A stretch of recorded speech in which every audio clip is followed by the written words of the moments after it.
उजळली तपोवनातून तुझी उजळली संत जनांची वाणी, मातीमधून जन्मल्या नररत्नांच्या खाणी।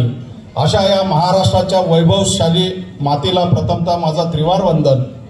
व्यासपीठावर उपस्थित असलेले आदरणीय सुरेश खोपडे साहेब, आदरणीय रामराव पवार साहेब, आदरणीय शेखर साहेब, उपस्थित इतर सर्व माझे मित्र अधिकारी, सामाजिक राजकीय कला क्रीडा क्षेत्रातील संजय धुमाळवर साहेबांवर प्रेम करणारे समोर उपस्थित सगळे सुज्ञ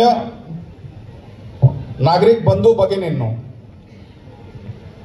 धुमाळ साहेब आणि आम्ही जवळजवळ 30-31 वर्षापासून आम्ही सोबत आहोत। धुमाळ साहेबांनी आणि मी 3 घटकात एकत्र काम केलेलं आहे, म्हणून थोडीशी अधिक माहिती आहे। आणि याच्यापूर्वी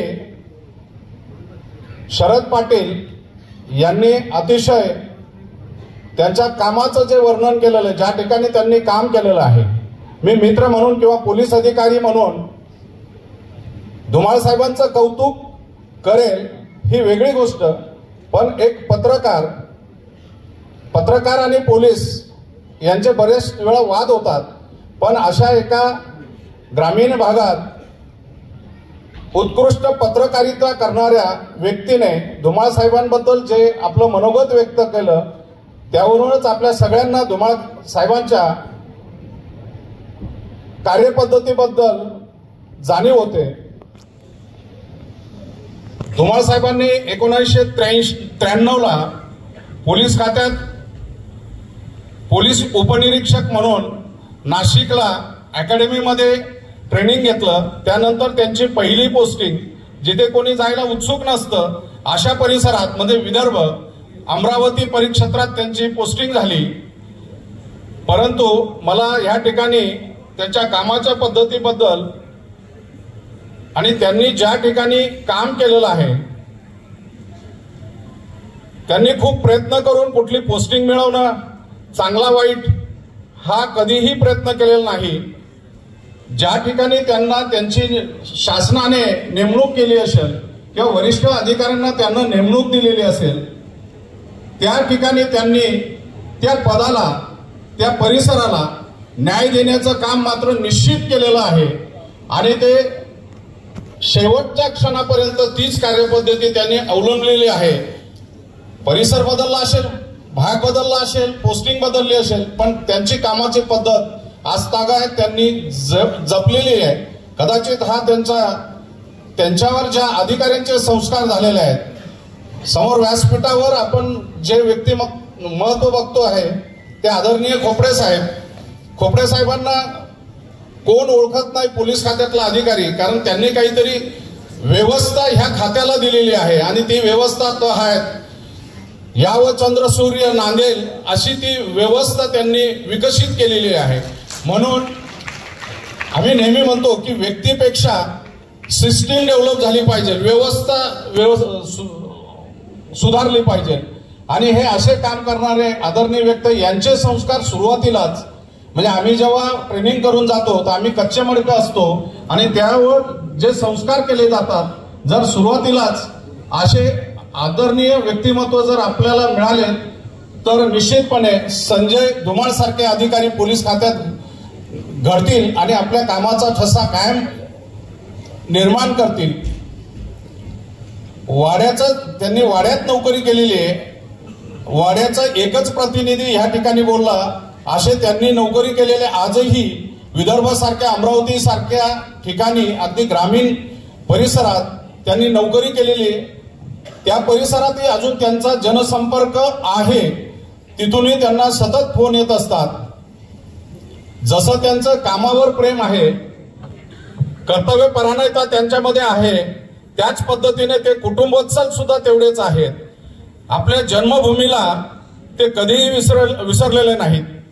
आम्ही ज्या ज्या ठिकाणी ते नेमणुकीला होते, ज्या पोलीस स्टेशनला होते, त्या ठिकाणी आम्ही जर त्यांना भेटायला गेलो तर तासभर जर त्यांच्याकडे आम्ही बसलो तर त्या तासभरातून त्यांच्याकडे गावाचा सोनक्याचा व्यक्ती आला नाही किंवा त्या परिसरातला व्यक्ती आला नाही असा आम्हाला कधीच अनुभव आला नाही। त्यांच्यासोबत समोर खुर्चीवर सतत गावचा कोणीतरी व्यक्ती आलेला असेल, त्यांची ज्या पद्धतीने अडचण असेल, त्यांच्या अखत्यारीत काम असू द्या किंवा नसू द्या, जिथे कुठे काम असेल त्या व्यक्तीला त्यांनी निश्चितपणे त्यांच्या परीने प्रयत्न केलेला आहे आणि त्या व्यक्तीला जशा अडचणीमध्ये म्हणजे गुडघ्याला काडीचा आधार तशा पद्धतीने त्या गावच्या व्यक्तीला त्यांनी मदत केल्याचं आम्ही स्वतः बघितलेलं आहे। आम्ही चेष्टेने कधी कधी म्हणायचो, अरे तुझं पोलीस स्टेशन म्हणजे जणू काही सोनक्याचं संपर्क कार्यालय आहे। आणि निश्चितपणे जास्त बोलत नाही, बोलणारे बऱ्याच व्यक्ती आहेत, अजून काही सन्मान्य व्यक्तींना बोलायचं आहे। तर आम्ही संजय धुमाळ हा सेवानिवृत्त होतोय नियत वयोमानानुसार, परंतु त्यांच्या प्रकृतीकडे त्यांच्या फिजिककडे बघून असं वाटत नाही की तो सेवानिवृत्त होत आहेत असं। अजून कमीत कमी 10 वर्ष तरी नोकरी करू शकतील किंवा असेल शिल्लक असं त्यांच्याकडे बघून वाटतो, परंतु निश्चितपणे त्यांनी ते स्वतःमध्ये विकसित केलेलं आहे। त्यांचा सगळ्यात महत्त्वाचा जवळून बघितलेला गुण म्हणजे ते निर्व्यसनी आहेत आणि कदाचित त्याच्यामुळेच आपल्याला ते आज आहेत तसे दिसत आहेत।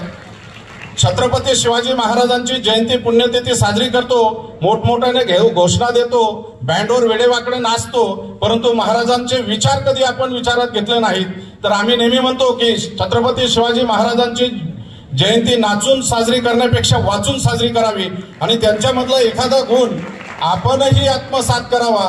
आणि सगळ्यात महत्त्वाचा गुण आहे, अनेक गुण आहेत त्यांच्यामध्ये की ते आपल्याला सांगणंही शक्य होणार नाही ह्या कार्यक्रमामध्ये, परंतु निर्व्यसनीपणा हा जरी एक गुण घेतला तरी आपलं आयुष्य आणि आपल्या परिवाराचं आयुष्य, आपल्या भागातलं आयुष्य आपण निश्चितपणे सन्मानाने जगण्या इतकं आपण काम करू शकतो। तर संजय धुमाळ साहेबांनी तो एक गुण आत्मसात करून आपल्या नोकरीमधलाही आणि आपल्या परिवारातला सामाजिक क्षेत्रातलंही काम त्यांनी निश्चितपणे उत्कृष्टपणे केलेलं आहे।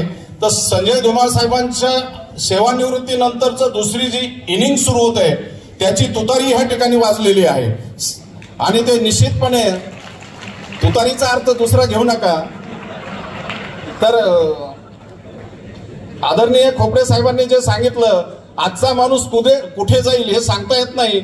सर, व्यवस्था अशी झालेली आहे की आपण फार दूरचं बोलतो, रात्री झोपलेला माणूस सकाळी कुठल्या स्टेजवर जाईल इतकी परिवर्तनशीलता जोरात सुरू झालेली आहे, त्यावर बोलणं उचित नाही।